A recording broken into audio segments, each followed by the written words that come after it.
Indrukwekkende, emotionele slachtofferverklaringen in een rechtszaak rond sextortion. De verdachte zou een tiental kinderen gechanteerd hebben om seksfilmpjes van ze te krijgen. En verder in deze uitzending. Vlaanderen reduceert, Zeeland profiteert. En nieuwe huizen waar ze eerder werden weggevaagd.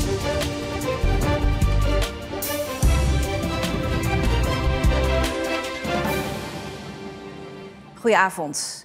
Kinderen tussen de 10 en 16 jaar chanteren zodat ze seksuele handelingen verrichten en de beelden daarvan doorsturen. Dat zou een 23-jarige Middelburger op zijn geweten hebben. Vandaag stond hij voor de rechtbank. En bij de zitting was ook Mercy Kamermans. Een heftige zaak, Mercy.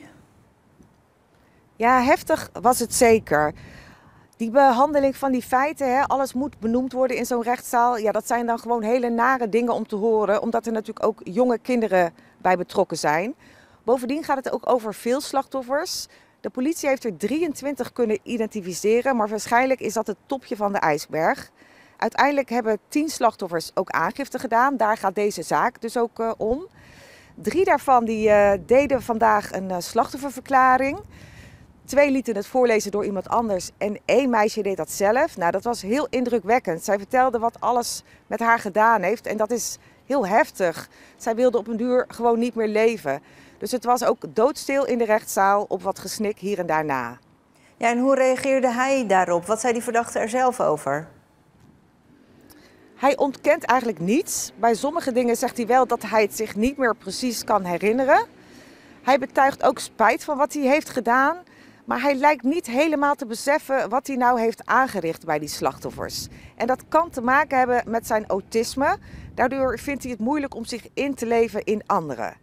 Laten we nog even kijken hoe hij nou precies te werk ging.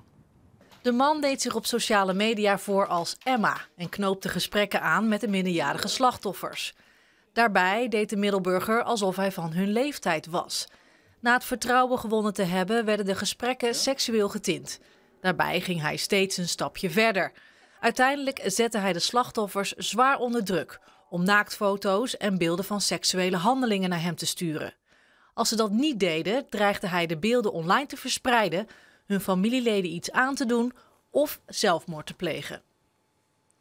Ja, Mercy, wat voor strafeis kan die verdachte nou verwachten?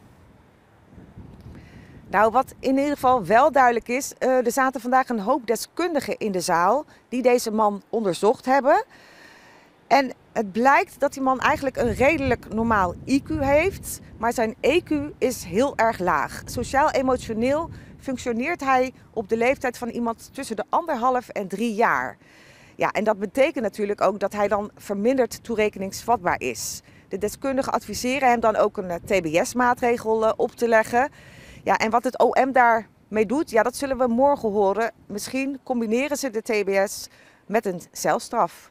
Ja, en er zijn dus voor de rechtszaak inderdaad 2 dagen uitgetrokken. Morgen gaat het verder. Wat kunnen we dan verwachten? Ja, morgen dus die strafeis van het Openbaar Ministerie. Maar ook de advocaat van de verdachte die zal aan het woord komen en haar verweer voeren. En tot slot krijgt altijd bij grote rechtszaken de verdachte zelf het laatste woord. Jij volgt het voor ons. Dankjewel, Mercy. Vlaanderen gaat de stikstofuitstoot die in Zeeland neerdaalt met de helft terugdringen. Dat hebben Nederland en Vlaanderen met elkaar afgesproken. Vlaanderen wil dat voor elkaar krijgen, onder meer door vergunningen aan te scherpen. Aanleiding voor de afspraken is het bezwaar van Zeeland tegen de komst van een nieuwe plasticfabriek van Ineos bij Antwerpen. Zeeland vreesde dat die nieuwe fabriek veel stikstofuitstoot zou veroorzaken en gebruikte de dreigende rechtszaken als drukmiddel om harde afspraken te maken.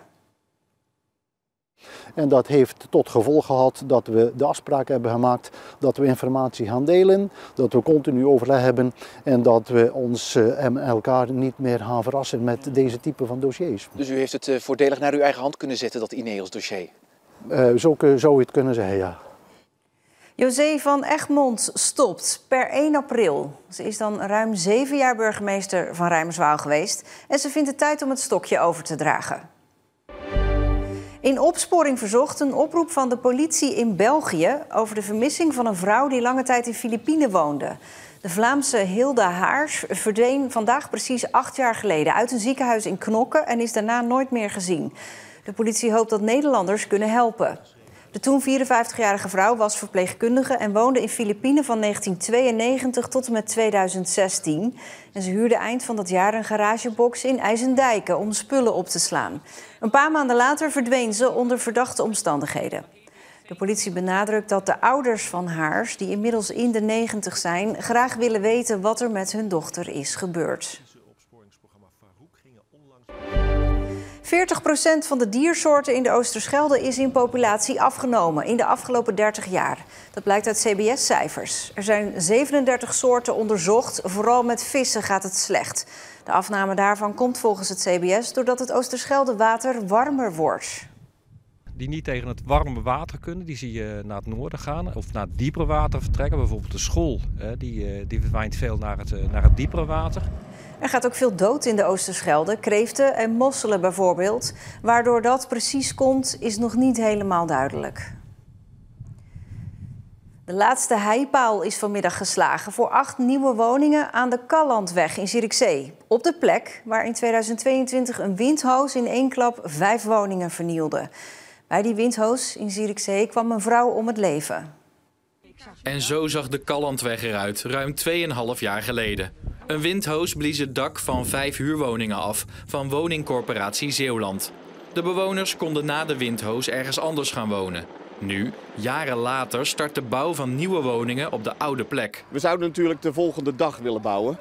Tegelijkertijd, als je weet dat gemiddeld een woningbouwproject in Nederland 7 jaar duurt van plan tot realisatie, is het heel snel dat er hier weer gebouwd wordt. Er komen 8 levensloopbestendige woningen. De huurprijs van deze nieuwe woningen is nog niet bekend, dus zijn er ook nog geen nieuwe mensen die al weten dat ze hier gaan wonen.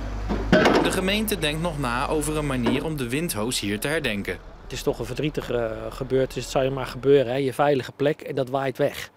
Ja, daar moet ik niet aan denken. Dus dat vind ik heel fijn dat we die stap nu kunnen zetten. En daarom doen we er ook nog een gedachtenisssteen, denk ik, erbij of iets, zodat we het kunnen blijven herdenken. De nieuwe woningen moeten komende zomer klaar zijn. Zeeland is in beeld als laagvlieggebied voor helikopters van Defensie. En dan gaat het echt om laagvliegen, net boven de grond. Je zou denken dat milieu- en recreatieorganisaties daardoor op hun achterste benen staan door de schadelijke gevolgen voor de natuur en toerisme. Maar daar wordt genuanceerder over gedacht. En dat komt door de gespannen situatie in de wereld. Nu is het nog erg rustig hier, maar dat gaat veranderen als het aan Defensie ligt. Defensie wil namelijk over een groot deel van Zeeland laag vliegen met helikopters, zodat de piloten beter kunnen oefenen. Alle gearseerde gebieden heeft Defensie in het vizier om te kunnen vliegen. Dus ook boven heel Schouwen-Duiveland. Ja, wat voor gevolgen gaat het hebben als er straks hier met helikopters gevlogen gaat worden? Nou, dat zal best grote gevolgen voor die vogelrijkdom hebben. Die komen met donderend geraas dan voorbij. Daarom heeft Gert-Jan samen met een aantal organisaties op Schouwen-Duiveland een zienswijze ingediend toen de plannen bekend werden. We zijn niet radicaal tegen, maar als dat gaat gebeuren, dan zou het wel met goed over nagedacht zijn. Niet radicaal tegen dus, maar vliegen met openingstijden ziet Gert-Jan wel zitten. Je moet dan eigenlijk inzoomen hoe dat precies zit met die natuurwaarden, waar die vogeltrek is. En dan kan er wel wat als je gaat spreiden in de tijd. Bijvoorbeeld de voorjaarstrek en de najaarstrek, dan is het heel intensief wat vogels betreft. In de zomerperiode, midzomerperiode, is het wat, als het over die grote wateren gaat, zijn er minder vogels aanwezig. Dus dan zou het minder schadelijk zijn. Vliegen in de zomer dus. Marieke Braber is voorzitter van de Belangenvereniging van de recreatiesector op Schouwen-Duiveland en diende de zienswijze samen met Gert-Jan in. Is er voor de recreatiesector een periode waarop het wel zou kunnen?